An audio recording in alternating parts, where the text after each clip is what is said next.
لیکن اگر آپ دیکھیں تو معلوم یہ ہوگا کہ کسی انسان کی بھی موت غیر فطری موت نہیں ہے، بلکہ میں یہ کہوں گا کہ ہر انسان کی موت غیر فطری موت ہے۔ کسی انسان کی موت فطری موت نہیں ہوتی۔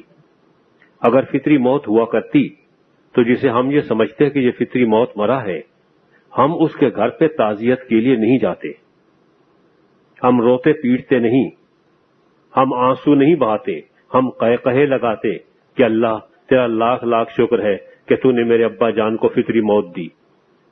کسی کو آپ نے آج تک سنا ایسا کہتے ہوئے؟ سنگ دل سے سنگ دل آدمی یہ نہیں کہتا، تو پھر فطری موت کہاں سی چیز ہوئی؟ ساری کی ساری اموات غیر فطری ہے، کیونکہ انسان زندہ رہنے کے لیے پیدا ہوا ہے، مرنے کے لیے پیدا نہیں ہوا ہے۔ وہ آتا ہے تو زندہ ہوتا ہے، جب وہ سانس لیتا ہے یہ عمل ایک جاری رہتا ہے، اور ایک زمانے میں آ کے آہستہ آہستہ اس میں کمزوری واقع ہونا شروع ہوتی ہے، لیکن وہ مرنا نہیں چاہتا، وہ ڈاکٹر کے پاس جاتا ہے، اس موت کو روکتا ہے۔ ڈاکٹر نہیں کہتا کہ تم کہاں گئے بھائی، موت بڑا فطری عمل ہے، اس کو آنے دو۔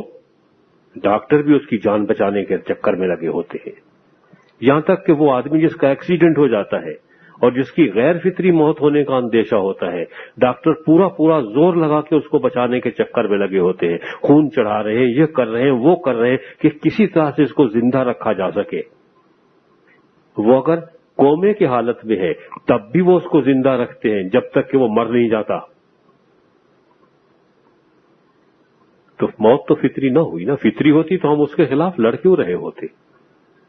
اگر موت فطری ہوتی تو آپ یہ بتائیے کہ جن افراد کو جن کا انتقال ہو گیا تھا، ایک لڑکی کا تذکرہ ملتا ہے، لازر کا تذکرہ ملتا ہے، کچھ اور افراد کا ہے کہ جو مر گئے تھے، مسیح نے انہیں زندہ کیا۔ اگر موت فطری ہوا کرتی تو وہ کبھی زندہ نہیں کرتے۔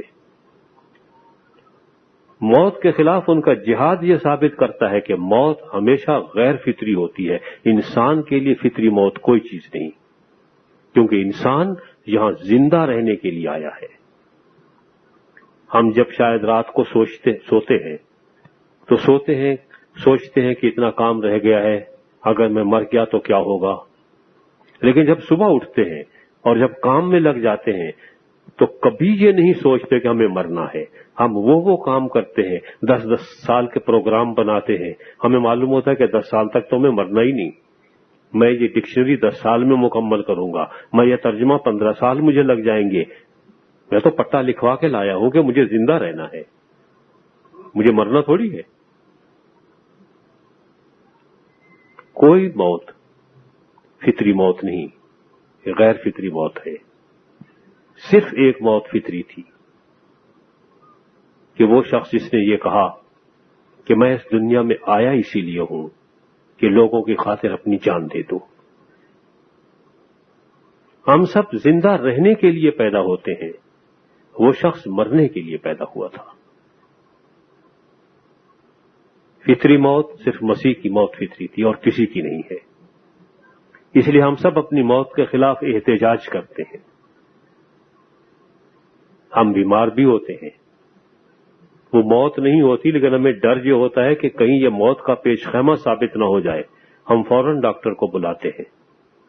دل تیز دھڑکنے لگتا ہے، ڈاکٹر کے پاس جاتے ہیں، مجھ جیسا ڈاکٹر ہو تو یہی کہے گا کہ بھیا کیا ہے کہ دل دھڑکتا ہے تو زندہ رہنے کی نشانی ہے، زندہ ہو۔ بھئی اور دھڑکتا ہے تو آپ اوروں سے زیادہ زندہ ہے، قبلہ بہت زیادہ دھڑکتا ہے تو آپ بہت زیادہ زندہ ہیں۔ لیکن نہیں، ڈاکٹر یہ نہیں کہتا ہے، وہ کہتا ہے ٹھیک ہے بھائی چیک کرو اس کا بی پی، نہیں گڑبڑ ہے بھائی، آپ یہ دوا کھائیں، اس کو اس طرح سے کنٹرول کریں، نمک نہیں کھائیں، یہ کام نہیں کریں، یہ کام نہیں کریں، تھوڑی ورزش بھی کیا کریں، سارا دن بیٹھے رہتے ہیں۔ آپ کو 525 ہدایات دیتا ہے اور 525 دوائیں لکھ کے دیتا ہے اور 525 روپے اینٹھ لیتا ہے اور ٹیسٹ بھی بہت سارے کرتا ہے۔ آپ کو زندہ جو رکھنا ہے، کیونکہ موت فطری عمل تو نہیں ہے۔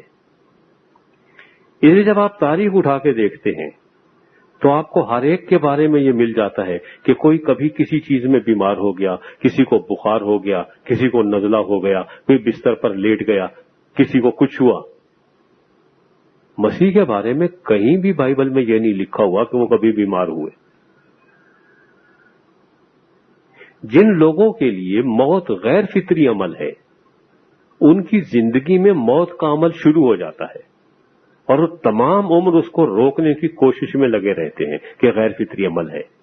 جس کے لیے فطری عمل تھا اس کی زندگی میں کسی طریقے سے موت نے آنے کی کوشش ہی نہیں کی. یہ معلوم تھا کہ ساری کوششیں ناکام رہیں گی, یہ چھوٹی موٹی چیزوں کا کوئی اثر نہیں ہوگا, اس پہ کوئی بڑا ہی حملہ کرنا ہوگا, اور جب وہ وقت آئے گا تو اس وقت کیا جائے گا. یہ ایک عجیب موت تھی. اسی موت کے حوالے سے دنیا کے 3 بڑے مذاہب یہودیت, عیسائیت اور اسلام, ان تینوں کے ہاں ایک تصور موجود ہے. اصل میں ابھی کیونکہ عید قربان بھی گئی ہے, عید الاضحیٰ, اور ادھر سے گڈ فرائیڈے صاحب بھی آ گئے, تو 2 قربانیاں تو یہ ایک ساتھ آ گئیں. تیسرے یہ ہے کہ اسی جمعے والے دن جو ہے یہودیوں کی عید فصح بھی تھی, تو تینوں بڑے مذاہب کی 3 قربانیوں کا دن آ گیا. تو نے سوچا کہ آخر ان میں فرق کیا ہے. حضرت ابراہیم علیہ السلام کی سنت جو کہ عمل کرتے ہوئے ہم بکرے کھاتے ہیں, پیٹ بھرتے ہیں, لیکن اگر آپ دیکھیں تو سنت ابراہیمی دمبے ذبح کرنا نہیں ہے, وہ تو بیچارے کو مجبوراً کرنا پڑ گیا. سنت ابراہیمی تو بیٹا ذبح کرنا ہے, جس میں ہم میں سے کوئی بھی عمل کرنے کو تیار نہیں ہوتا, بلکہ اگر کوئی اس پہ عمل کرنے کی کوشش کرے لوگ کہیں گے پاگل ہو گیا ہے, اس کو بند کرا دو, گڈو بندر بھیجو. اس پہ کوئی عمل نہیں کرتا. لیکن حضرت اسحاق علیہ السلام کی جان بچ گئی. اگر فرض کیجئے کہ حضرت اسحاق کی جان چلی جاتی تو کیا ہوتا؟ آپ کہتے ہیں صاحب وہ تو وعدے تمام ان کے ساتھ منسوب تھے, پھر اللہ کے وعدوں کا کیا ہوتا؟ بھائیو, جو اللہ اس بڑھاپے میں ایک اسحاق پیدا کر سکتا ہے اور اسحاق نہیں دے سکتا تھا, ایک اور بچہ دے دیتا, اس کو مار ڈالتے, کوئی بات نہیں, ذبح کر دیا, اگلے سال ایک اور آ جائے گا بھائی, اب اس کے ساتھ وعدے ہیں. تو وہاں امکان تھا کہ اگر یہ بچہ قتل بھی ہو جائے تو تب بھی خدا کوئی دوسرا بچہ دے سکتا ہے. کوئی ایسی ناگزیر کیفیت نہیں تھی کہ صرف یہی اسی کو ہی جانا ہے, اور اگر یہ چلا گیا تو پھر سارا انبیاء کرام کا سلسلہ ہی رک جائے گا. نہیں رکتا. حضرت ابراہیم علیہ السلام کی اور بھی اولاد تھی, ان سے چل پڑتا, کوئی روکنے والا تھوڑی تھا. اللہ نے کہا کس چیز کی کمی ہے, جہاں اتنے نبی اوروں اسحاق سے بھیج دیے, حضرت اسماعیل سے اتنے نبی بھیج دیتے, بنی قدورہ سے اور بہت سارے تھے ان سے بھیج دیتے, کس نے روکا تھا؟ تو آپشن تھے. یہودیوں کی عید فصح جب آتی ہے تو معلوم یہ ہوتا ہے کہ صاحب بنی اسرائیل کے اوپر عذاب الہی نازل ہے, فرعون جو ہے وہ ان کو ختم کرنے کے اوپر تلا ہوا ہے. حضرت موسیٰ علیہ السلام مختلف معجزات دکھاتے ہیں, اور آخر یہ اس بات تک نوبت پہنچتی ہے کہ بھئی اب آخری دفعہ ہے اتمام حجت کے لیے, اور اب اگر تم نے میری بات نہیں مانی تو تم تمام لوگوں کے پہلوٹے بیٹے مر جائیں گے. اور حکم یہ دیا جاتا ہے کہ صاحب ایک جانور ذبح کیا جائے اور اس کا خون باہر لگا دیا جائے چوکھٹ پہ, کہ جب ملک الموت ادھر سے گزرے گا اور وہ خون کا نشان دیکھے گا تو وہ گزر جائے گا, وہاں سے درگزر کر لے گا. اگر فرض کیجئے بنی اسرائیل وہ قربانی نہیں دیتے, کیا ہوتا؟ مارے جاتے. بھئی پہلے بھی تو اتنے مر گئے تھے, مر جاتے, کون سا فرق پڑتا تھا؟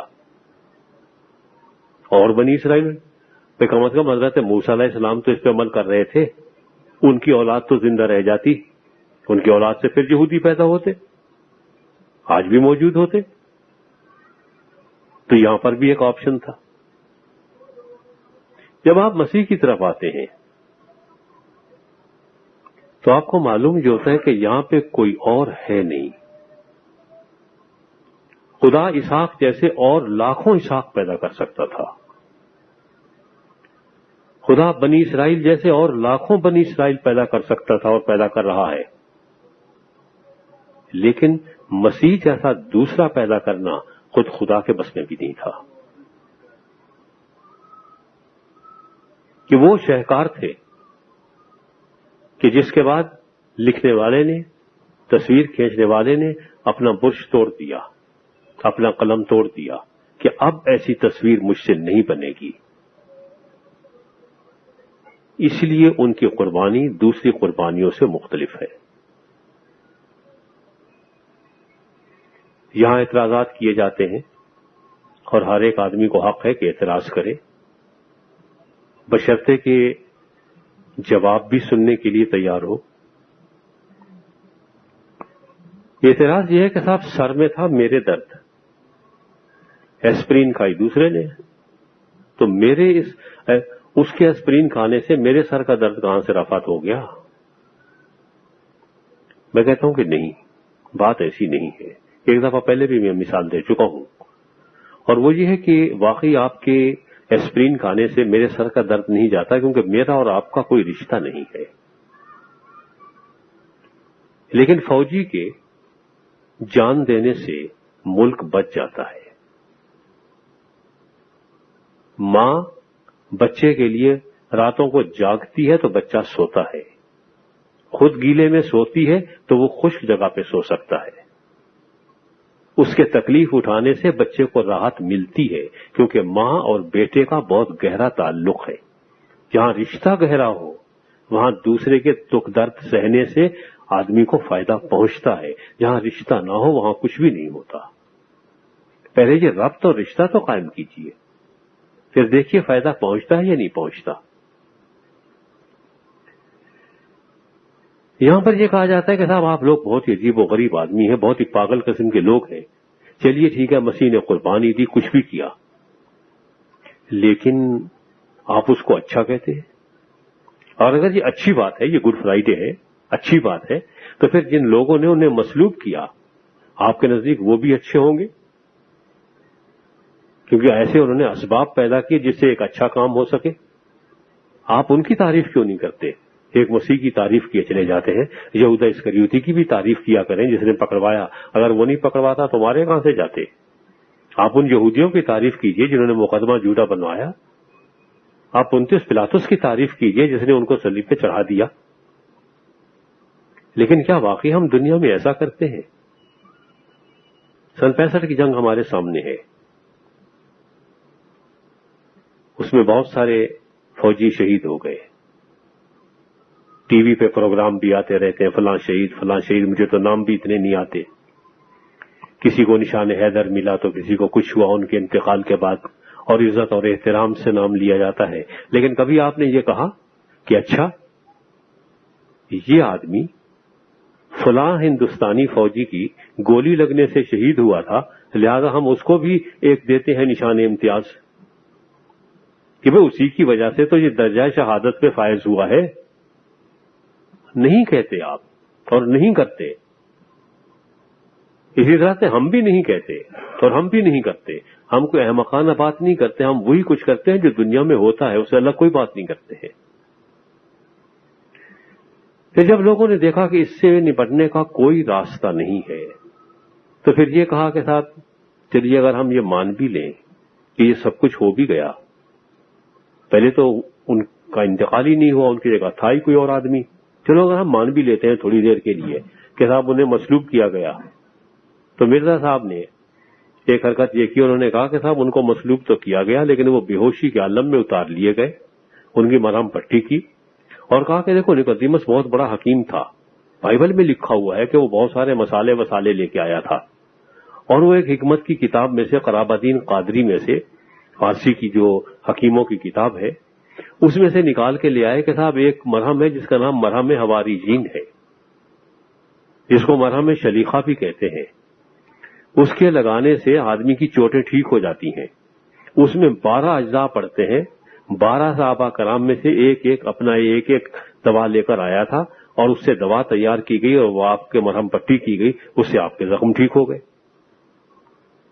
بات تو بہت اچھی ہے بھائی، لیکن میں کیا کروں کہ جب مرہم پٹی کا وقت آیا تو 12 میں سے ایک پہلے ہی خودکشی کر چکا تھا، 11 رہ گئے تھے. معلوم نہیں 12ویں دوا کون لایا.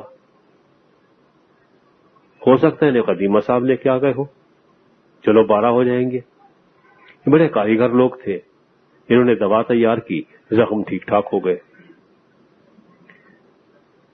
جب آپ اعمال میں آتے ہیں، اعمال الرسل پڑھتے ہیں، تو آپ کو معلوم ہوتا ہے کہ صاحب وہاں پر ایسے بہت سارے حادثات ہو گئے۔ خود پہلے شروع میں معلوم ہوتا ہے کہ حضرت پطرس کو اور حضرت یوحنا کو دونوں کی پٹائی لگائی جاتی ہے، کوڑے مارے جاتے ہیں۔ وہ کوڑے کھانے کے بعد یہ تو ضرور کہتے ہیں کہ پروردگار آپ کا لاکھ لاکھ شکر ہے کہ ہم اس قابل سمجھے گئے کہ ہم اپنے مولا کی خاطر تکلیف ہم نے سہی، لیکن یہ میں نے کہیں نہیں پڑھا کہ انہوں نے کہا ہو باقی 10 سے کہ یارو ایسا کرو، وہ مرہم پٹی تیار کرو، وہ نسخہ جو ہم نے بنایا تھا نا، مسیح کے زخموں پہ لگایا تھا، اسے زخم ٹھیک ہو جاتے ہیں، یہ کوڑوں کے زخم جو ہے یہ ٹھیک ہو جائیں گے۔ کہیں بھی نہیں ہوا۔ پولس کہتے ہیں مجھے 2 دفعہ 39 کوڑے لگائے گئے، بیچارے کی کھال ادھڑ کے رہ گئی ہوگی، لیکن کہیں بھی یہ مرہم کا کہیں تذکرہ نہیں ملتا کہ یہ مرہم لگایا گیا ہو۔ گھر کے حکیم بیٹھے ہوئے تھے لیکن بیچارے کے مرہم نہیں لگا کے دے رہے، وہ بلبلاتا پھر رہا ہے۔ ایک جگہ حضرت پولس لکھتے ہیں کہ صاحب میرے اس میں پسلی میں پہلو میں ایک کانٹا چبھا ہوا ہے، میں نے بہت درخواست کی ہے، دعائیں مانگی ہیں، وہ کانٹا نکلتا نہیں ہے۔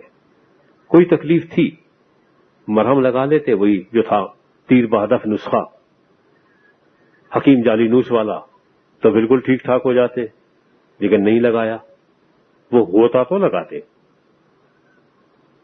یہ جگہ ملتا ہے کہ صاحب وہ تقریر کرتے رہے، رات کو لمبی چوڑی تقریر کی۔ ہمارے پادری صاحبان بھی لمبی لمبی تقریریں کرتے ہیں، لیکن حضرت پولس بھی لمبی تقریر کرتے تھے، ساری رات لگے رہے۔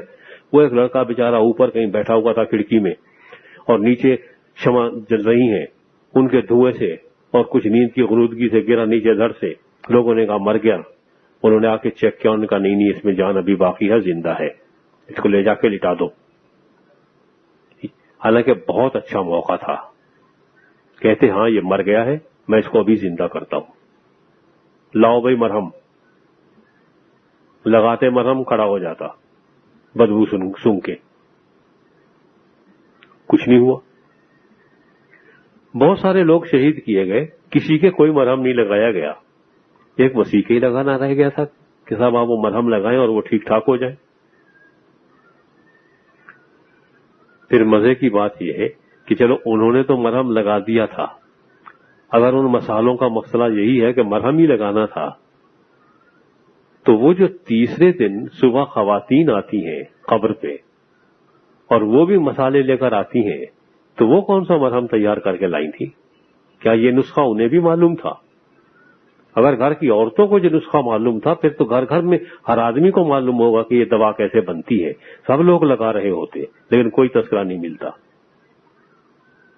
صرف اس لیے کہ اس میں 12 دوائیں پڑتی ہیں، اس سے انہوں نے 12 حواریوں سے اٹھا کے ملا دیا اور یہ کہا کہ صاحب یہ مرہم لگایا گیا تھا، وہ ٹھیک ٹھاک ہو گئے، اور پھر وہ وہاں سے کشمیر میں آ گئے، یہاں پہ آ کے ان کا انتقال ہو گیا اور اپنی فطری موت مر گئے۔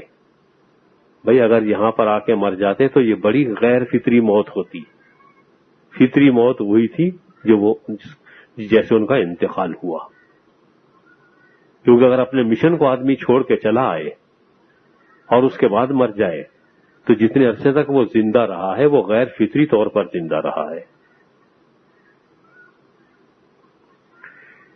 کچھ لوگوں نے کہا کہ نہیں صاحب ایسا بھی نہیں ہے، بات یہ ہے کہ آپ لوگوں کو ہو گیا ہے دھوکہ، ان کی جگہ تو کوئی اور آدمی تھا، ان کا ہم شکل تھا، اس کو چڑھا دیا گیا اور آپ لوگ آج تک رونا پیٹنا آپ لوگوں نے مچا رکھا ہے۔ کوئی بتا کے نہیں دیتا کہ وہ تھا کون، اور اگر چلیے مان بھی لیا جائے کہ کوئی اور آدمی تھا بھی، تو اسے گھر والوں نے کہیں جا کے رپٹ نہیں لکھوائی کہ صاحب ہمارا آدمی گم ہو گیا ہے، وہ رونا پیٹنا ان کا بھی ہوتا، اور کم از کم وہ مسیح پر تو ایمان لانے والے نہیں ہوتے کہ بھئی جس نے ہمارے اب انسان کو ایک شخص کو مروا دیا تو اس پہ کون اعتبار کرے، اس کا کون اس پر ایمان لائے۔ تو یہ بھی بڑی عجیب و غریب ایک بات معلوم ہوتی ہے۔ لیکن یہ ساری چیزیں کوشش یہی کی جا رہی ہے کہ کسی طرح سے مسیح کی موت کا انکار کر دیا جائے۔ میں حیران ہوتا ہوں کہ اخبار میں روز خبریں چھپتی ہیں کہ فلاں آدمی کا ایکسیڈنٹ ہوا، وہ مر گیا، فلاں نے اسپتال میں جا کے دم توڑ دیا، کوئی تردید نہیں کرتا کہ نہیں صاحب یہ تو نہیں ہو سکتا، وہ تو بہت اچھا آدمی تھا، نیک آدمی تھا، نمازی تھا، پرہیزگار تھا، وہ کیسے مر سکتا ہے ایکسیڈنٹ میں؟ نہیں صاحب وہ تو نہیں مر سکتا، کوئی اور ہوگا اس جیسا مر گیا ہوگا. بہت سارے لیڈر مر گئے, کسی نے نہیں کہا کہ صاحب وہ نہیں مرا تھا, اس کی جگہ کوئی اور مر گیا تھا.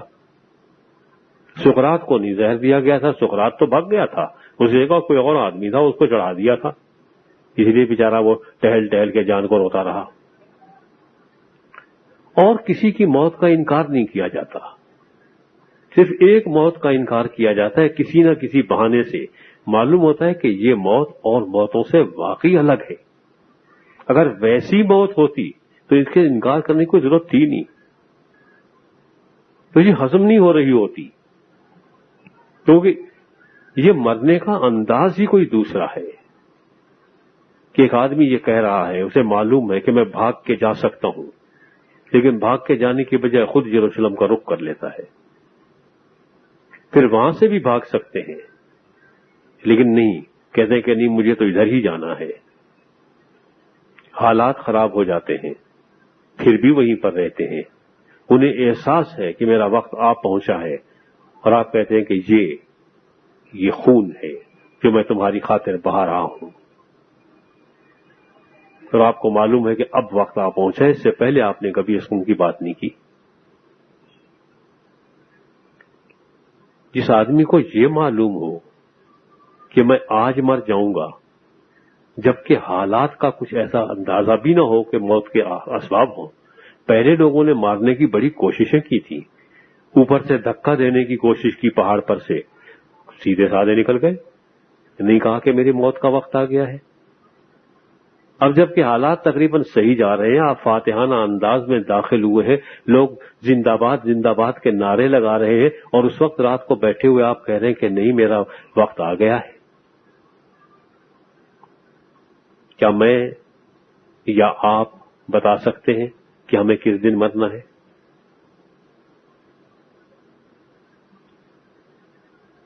حالانکہ ہماری بڑی فطری موت ہے,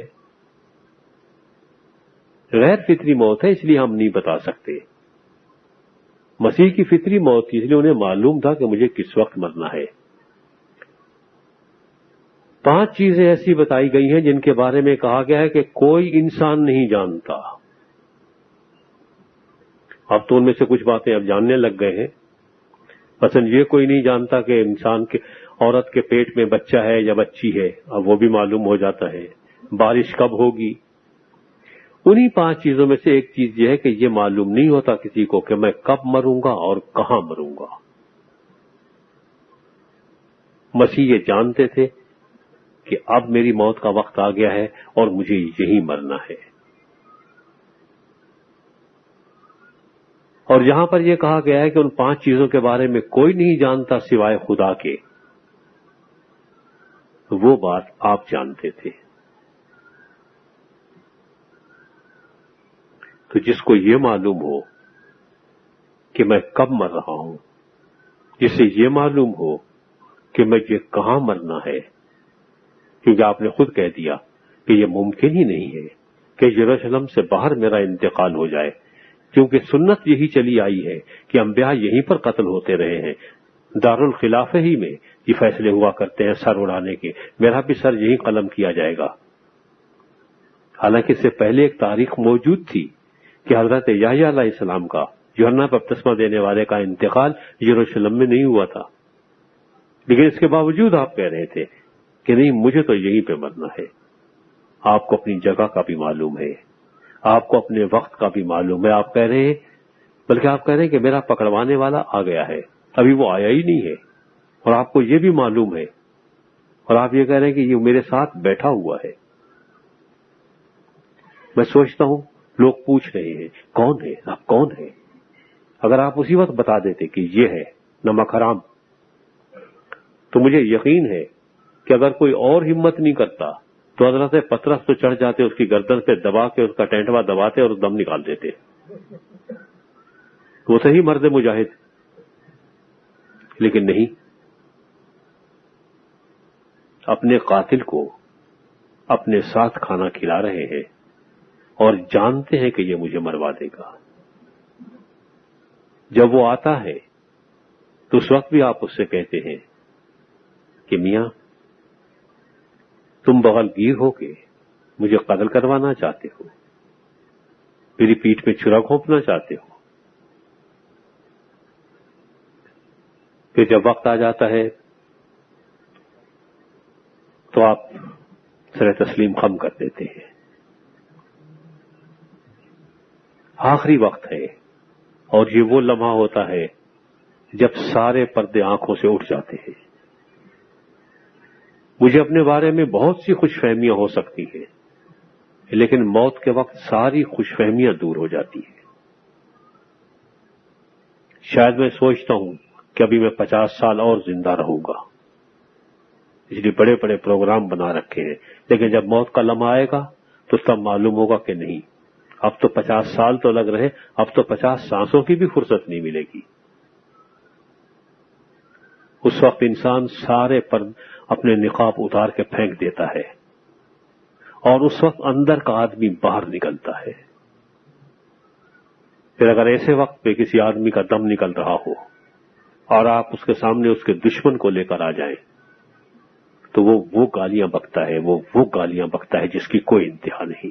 ساری شرافت دھری رہ جاتی ہے اور آپ اس وقت ہیں، سارے مخالفین سامنے کھڑے ہیں اور آپ یہ کہہ رہے ہیں کہ پروردگار انہیں معاف فرما دیجئے، یہ جو کچھ بھی کر رہے ہیں لا علمی میں کر رہے ہیں، نہ آپ کو پہچانتے ہیں نہ مجھے پہچانتے ہیں. جو دم دیتے وقت جو ذات دوسروں کی شفاعت کرے، سفارش کرے، تو ظاہر ہے کہ یہ ان کی اندر کی ذات ہے جو سامنے آ رہی ہے. اس وقت تو اگر وہ ان کی تباہی کی دعا بھی مانگتے کہ مولا ان کو برباد کر دے، ان کے بچے غرق ہو جائیں، ان کا نام لینے والا کوئی نہ رہے، تو آپ حق بجانب ہوتے، لیکن آپ نے وہ نہیں کہا، کیونکہ آپ کو معلوم تھا کہ میرا طریقہ موت کیا ہے. یعنی آپ کو مقام موت معلوم تھا، آپ کو وقت موت معلوم تھا اور آپ کو طریقہ موت معلوم تھا.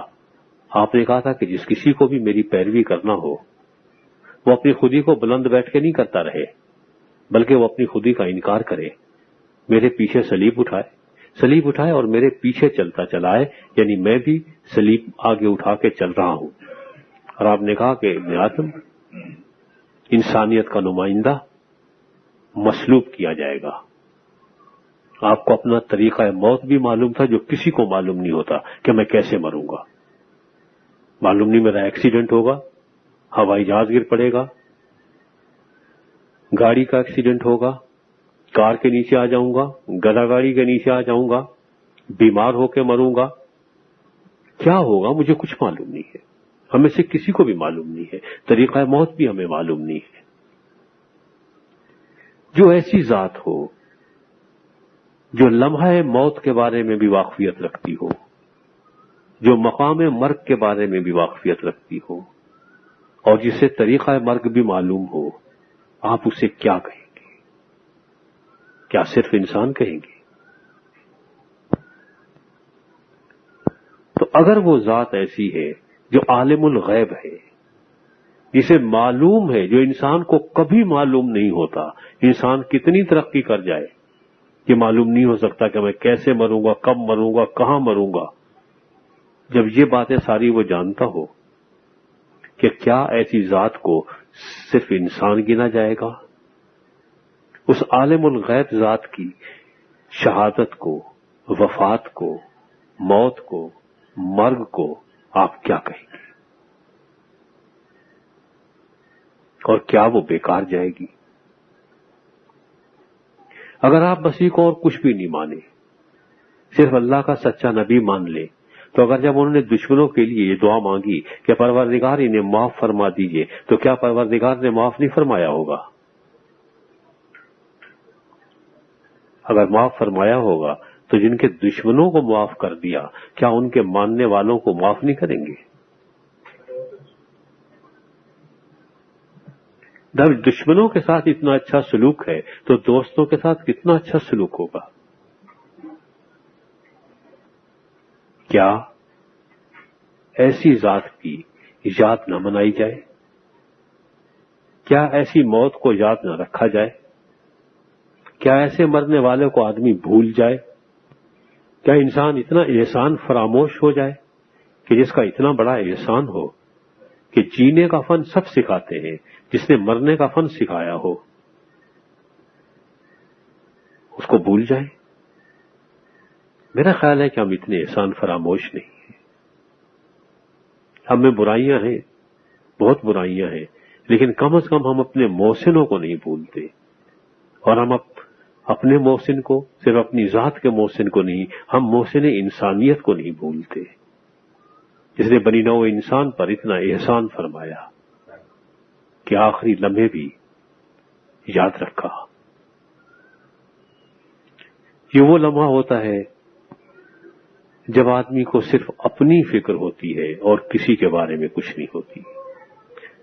وہ اس وقت یہی کہہ رہا ہوتا ہے، ہائے میرے بچوں کا کیا ہوگا، میری بیوی کا کیا ہوگا، میری دولت کا کیا ہوگا. ہر وہ چیز جو میری ہے اس کے بارے میں اسے فکر ہوتی ہے کہ ان کو چھوڑ کے جا رہا ہوں، ان کا کیا ہوگا. لیکن آپ نے کبھی سنا کہ کبھی کسی مرنے والے نے یہ کہا ہوگا، ہائے میرے مرنے کے بعد میری اماں کا کیا بنے گا، میرے ابا کا کیا بنے گا؟ نہیں. اس کو بیوی یاد آتی ہے کہ کہیں کسی اور جگہ تو شادی نہیں کر لے گی میرے مرنے کے بعد. بچوں کا خیال آتا ہے کہ یہ بھیک تو نہیں مانگتے پھریں گے. ماں کا خیال نہیں آتا کیونکہ باپ بیٹھا ہوا ہے، اور اگر باپ نہ بھی ہو تو تب بھی اسے معلوم ہے کہ بچے اتنے نالائق نہیں ہوں گے کہ میری ماں کو بھول جائیں گے. وہ لمحہ جس میں سارے رشتے ٹوٹ جاتے ہیں اور آدمی صرف اپنے آپ کو یاد کر رہا ہوتا ہے. آپ اس وقت اپنی والدہ محترمہ کو بھی نہیں بھولے.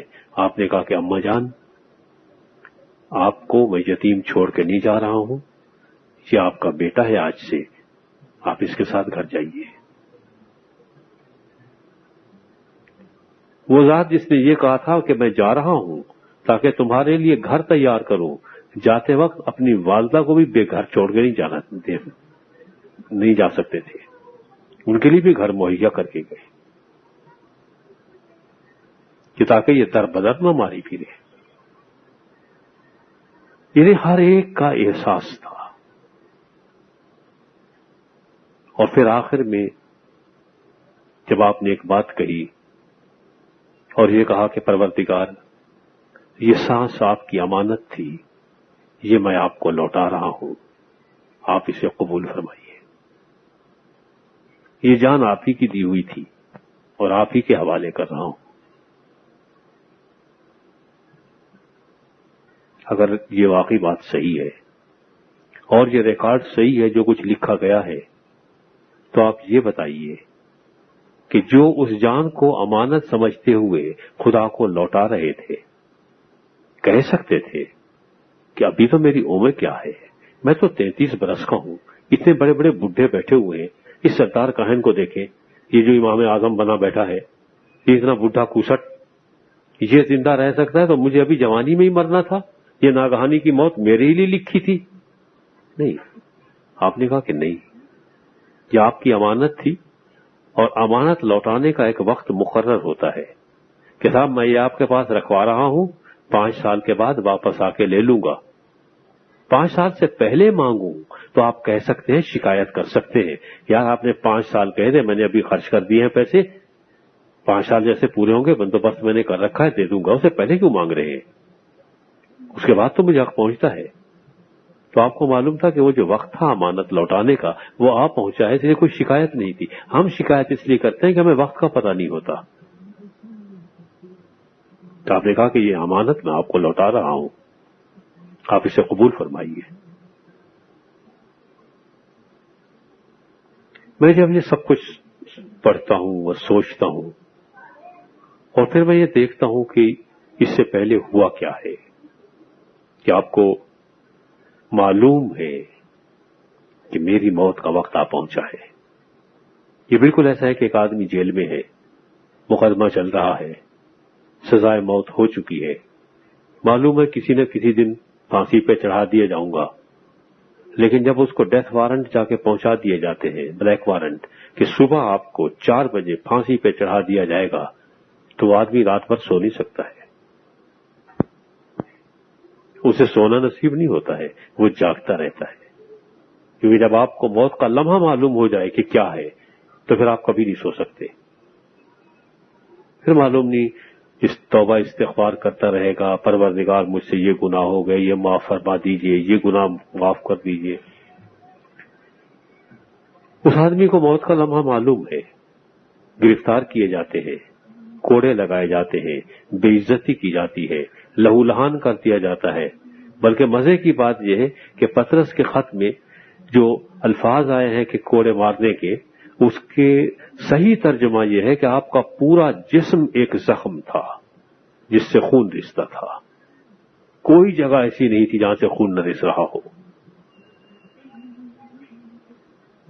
خون رس رہا ہے، کوڑے مارے جا رہے ہیں، بے عزتی کی جا رہی ہے، ایک جگہ سے دوسری جگہ آپ کو دوڑایا جا رہا ہے، دھکے دے دے کے پہنچایا جا رہا ہے، کبھی سردار کاہن کے محل میں، کبھی گورنر کے پاس، کبھی بادشاہ کے پاس، ہیرودیس کے پاس.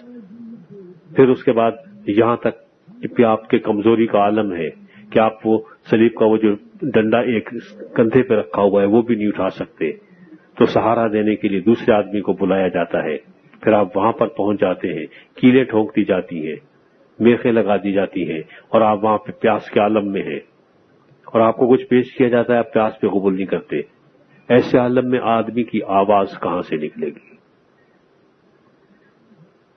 آدمی ایسے لٹکا ہوا ہے،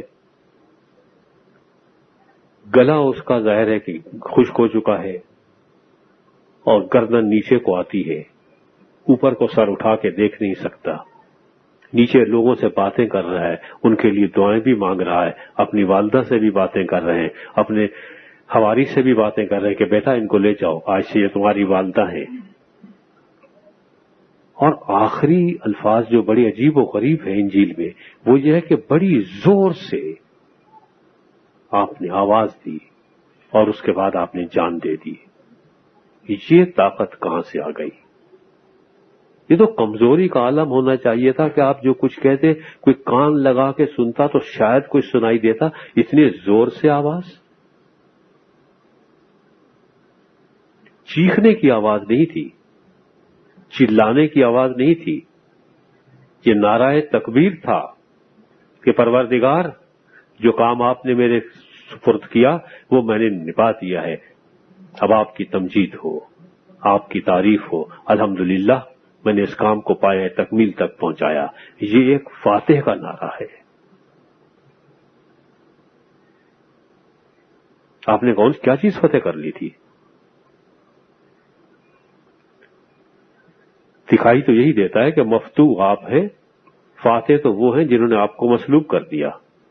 پھر آپ یہ نعرے کیوں لگا رہے ہیں کہ میں نے وہ کام مکمل کر دیا، پایا تکمیل تک پہنچا دیا؟ کیونکہ تیتلستائی جو لفظ استعمال ہوا ہے یونانی زبان میں، اس کے معنی یہ نہیں ہے کہ ختم ہوا، میری جان نکل گئی، بلکہ یہ کہ وہ کام میں نے پایا تکمیل تک پہنچا دیا. اس کام کے لیے میں آیا تھا، لہذا اب میرے مزید زندہ رہنے کی کوئی ضرورت نہیں ہے، میں آپ کے پاس واپس آ رہا ہوں. اتنی طاقت کہاں سے آ گئی ایک کمزور انسان میں؟ کیا فتح کر لیا تھا آپ نے؟ مجھے معلوم نہیں ہے، عقائد کو تو الگ رہنے دیجیے، مجھے کچھ معلوم نہیں ہے. لیکن لکھنے والے نے جو الفاظ لکھے کہ جب آپ نے یہ کہا کہ پروردگار انہیں معاف فرما دیجیے کیونکہ یہ نہیں جانتے کہ کیا کر رہے ہیں، ان سننے والوں میں سے کوئی تو ایک آدمی ایسا ہوگا کہ جس کے دل پہ ان الفاظ نے بعد میں چوٹ لگائی ہوگی اور اس نے سوچا ہوگا کہ وہ شخص میرے لیے، اپنے قاتل کے لیے اتنے اچھے خیالات رکھتا تھا، اور شاید وہ ایمان لے آیا ہو. اگر ایک آدمی کو بھی آپ نے بچا لیا تو آپ سے بڑا فاتح کوئی بھی نہیں. یہ تھا نعرہ فتح کہ پروردگار کام مکمل ہو گیا، میں اسی کام کے لیے آیا تھا. اب ہم ذرا پھر پیچھے چلے جائیں. حضرت ابراہیم کی قربانی کیا تھی؟ دمبا. بنی اسرائیل کی قربانی عید فصح کی کیا تھی؟ جانور، جو آج بھی ہیں. ہمارے یہاں قربانی پہ کیا قربان ہوتا ہے؟ جانور. دوسرے قربان ہوتے ہیں، اپنے آپ کو کوئی بھی قربان کرنے کے لیے تیار نہیں ہوتا. اگر حضرت ابراہیم علیہ السلام تیار ہو بھی گئے تھے تو اپنے بیٹے کو ذبح کرنے کے لیے تیار ہو گئے تھے. میں یقین سے کہتا ہوں اگر ان سے یہ کہا جاتا کہ تم جا کے اپنے گلے پہ چھری پھیر دو تو کبھی نہیں کرتے. یہاں ایک شخص اپنے گلے پہ چھری پھروانے کے لیے خود آتا ہے کہ پھیر دو اس گلے پہ چھری، میں مر جاؤں تاکہ دوسرے بچ جائیں. مجھے اپنی موت گوارا ہے کیونکہ مجھے دوسروں کی زندگی پیاری ہے. تو اس لیے ہم یاد کرتے ہیں، اس لیے ہم یاد رکھتے ہیں آپ کو، اس لیے ہم کہتے ہیں کہ یہ قربانی ذبح عظیم ہے، اس سے بڑی قربانی کوئی نہیں. بھیڑوں، بکریوں اور اونٹوں اور بیلوں کی قربانی کوئی عظیم قربانی نہیں ہوتی. یہ جانور تو ہم روز ذبح کرتے رہتے ہیں، روز کھاتے رہتے ہیں. ہمارے پیٹ جو ہے پورے قبرستان بنے ہوئے ہیں جانوروں کے. یہ کوئی عظیم قربانی نہیں ہے. ذبح عظیم یہی ہے کہ انسان بنی نوع انسان کی خاطر اپنی جان دے دے اور اسے احساس ہو کہ میں اپنے مقصد میں کامیاب رہا ہوں، میری یہ قربانی رائے گاہ نہیں گئی. ہم میں سے جانوروں کی قربانی دینے والوں میں سے بھی کس کو معلوم ہوتا ہے کہ میری قربانی قبول ہوئی کہ نہیں ہوئی؟ کچھ معلوم نہیں ہوتا. اللہ بہتر جانتا ہے. اور یہاں اس شخص کو معلوم ہے کہ میری قربانی قبول ہو گئی ہے، کہ میں نے کام پایا ہے، تکمیل تک پہنچا دیا. کیونکہ ایسی کوئی قربانی اور ہے نہیں، کیونکہ ایسی کوئی وفات اور ہے نہیں، کیونکہ ایسی کوئی شہادت اور ہے نہیں، اسی لیے ہم اسے بھول نہیں سکتے، ہم اسے یاد رکھتے ہیں. ہم اپنے محسن کو اور محسن انسانیت کو یاد رکھتے ہیں کہ مولا آپ کا لاکھ لاکھ شکر ہے کہ اگر آپ نے آج یہ نہیں کیا ہوتا تو ہم انہی لوگوں میں ہوتے جن کے بارے میں آپ نے کہا تھا کہ یہ جو کچھ کر رہے ہیں جہالت سے کر رہے ہیں. ہم ابھی تک زمانہ جاہلیت میں رہ رہے ہوتے، ہم نے ہدایت کی روشنی نہیں دیکھی ہوتی. آپ کے خون کا ایک ایک قطرہ اپنی جگہ پر ایک ایک چراغ جلا گیا ہے، اور وہ چراغ جسے زمانے کی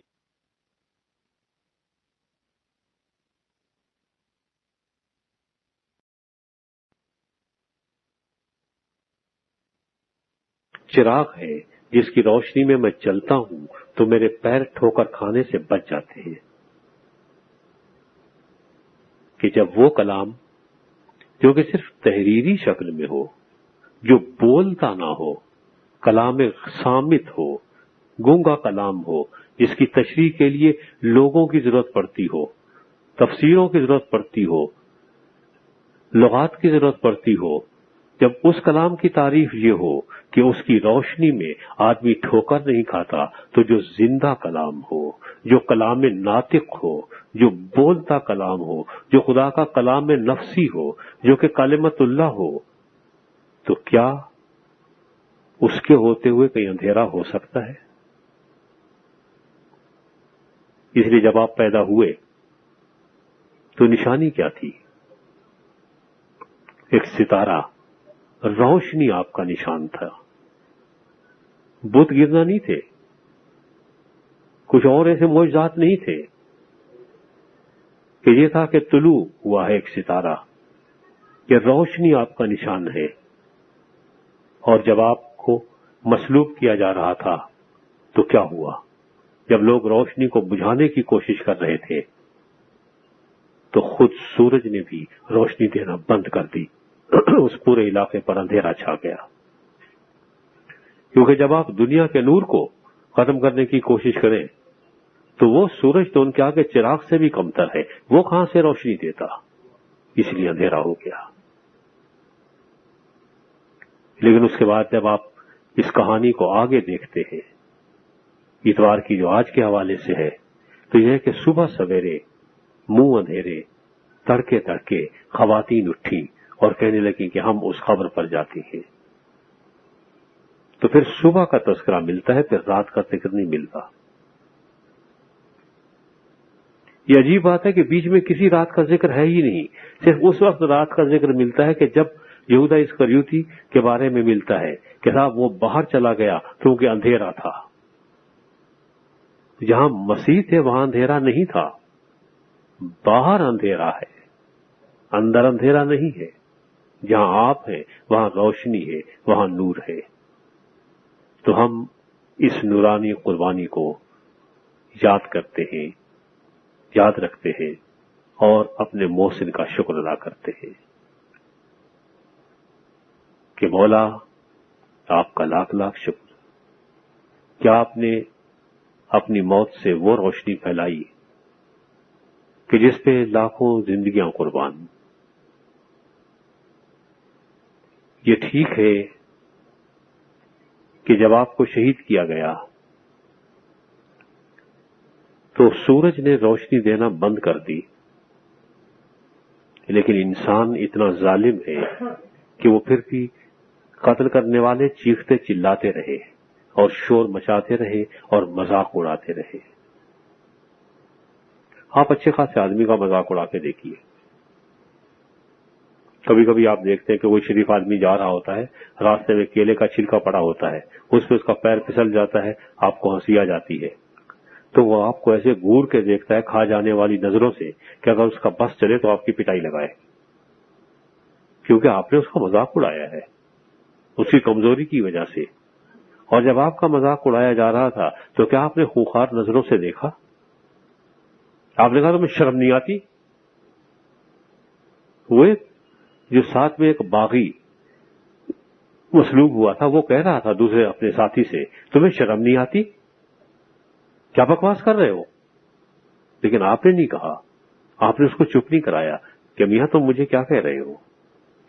اپنے آپ کو دیکھو اور مجھے دیکھو. تمہیں حق پہنچتا ہے کہ مجھ پہ تنقید کرو؟ نہیں. خاموش، صرف پروردگار سے لو لگائے ہوئے. آپ کی جتنی بھی باتیں ہیں وہ بار بار یاد آتی ہے.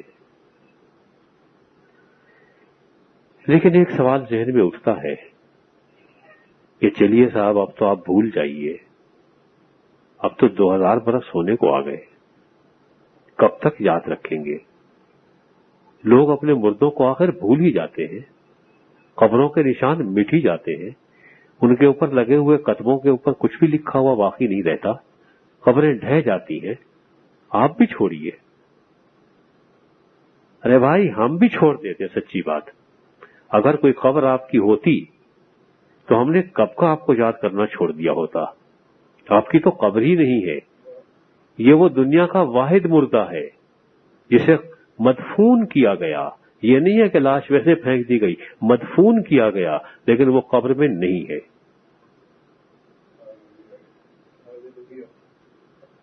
ورنہ جو قبر میں ایک دفعہ اتر گیا پھر قبر اسے باہر نہیں آنے دیتی.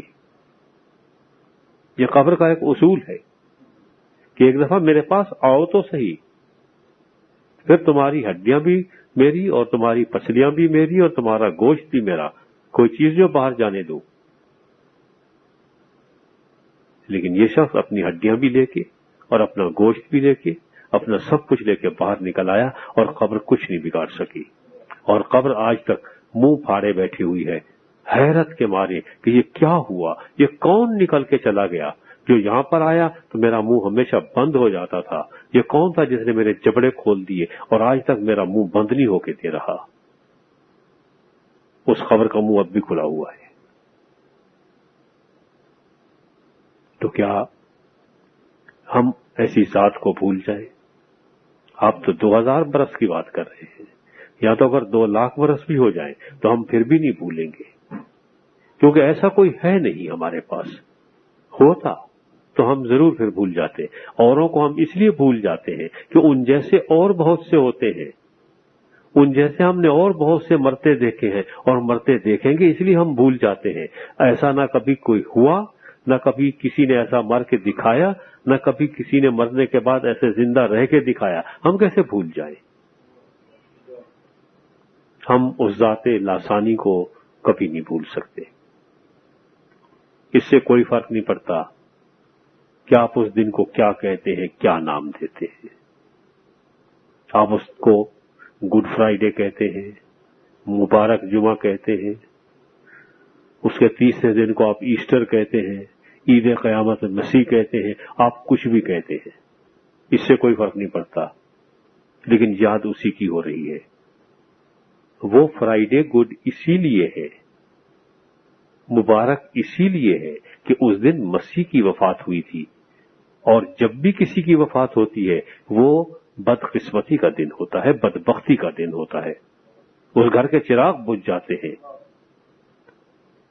لیکن جب ان کی وفات ہوئی تو سارے گھروں کے چراغ جل گئے، تو اب بھی ہم انہیں مبارک نہ کہیں، گڈ نہیں کہیں، اچھا نہیں کہیں،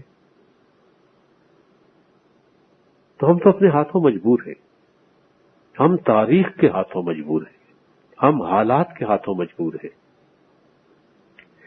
ہاں، اگر ہم سے یہ منوانا چھوڑ دینا ہے تو اس کا بہت ہی آسان سا طریقہ ہے، بہت ہی آسان ہے، کوئی زبردستی نہیں کرنا، کوئی تبلیغ کی ضرورت نہیں، کوئی تردید کی ضرورت نہیں، کوئی موٹی موٹی کتابیں لکھنے کی ضرورت نہیں، بس صرف ایک چیلنج ہے۔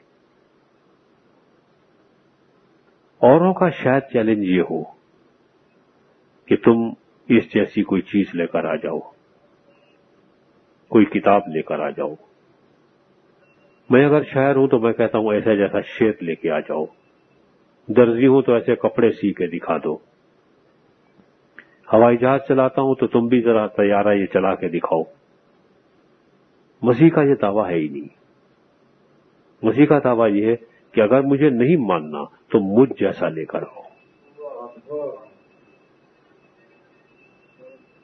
اور اگر نہیں لا سکتے تو پھر سوچو کہ اگر ذات بے مثال کو، بے عدیل کو، بے مثیل کو اگر نہیں مانا تو پھر کہاں جاؤ گے؟ یہاں کوئی آپشن نہیں ہے، جہاں ایک جیسے بہت سارے ہوں، 1,00,000 سے کچھ بھی اوپر ہوں، وہاں پر آپ ایک کو چھوڑ کے دوسرے کے پاس چلے جائیں گے، دوسرے کو چھوڑ کے تیسرے کے پاس چلے جائیں گے، لیکن جہاں ہو ہی ایک، اس کو چھوڑ کے آپ جائیں گے کہاں؟ اور تو کوئی جگہ ہی نہیں ہے۔ اگر ہم سے بنوانا ہے تو آسان سی بات ہے، ویسا آپ لے کر آ جائیے، ہم ماننا چھوڑ دیں گے۔ اور اگر یہ آپ کے بس کا نہیں ہے، 2000 سال میں تو کوئی ماں ایسا لال پیدا نہیں کر سکی، اگر آپ سے ہو سکتا ہو تو آپ کر دیجئے۔ ہم تو کوئی زیادہ دلیل بھی نہیں مانگتے، لڑتے بھی نہیں ہیں، بحث بھی نہیں کرتے، کوئی مناظرے بھی نہیں کرتے، ہم تو صرف اتنی سی بات کہتے ہیں کہ نہیں مانتے نہ مانیے، کوئی زبردستی نہیں ہے۔ لیکن اگر یہ کہتے ہیں آپ ہم سے کہ ہم ماننا چھوڑ دیں تو ہم صرف ایک سیدھی سی شرط لگا دیتے ہیں کہ ویسا آپ لے آئیے، ماننا ہم چھوڑ دیں گے۔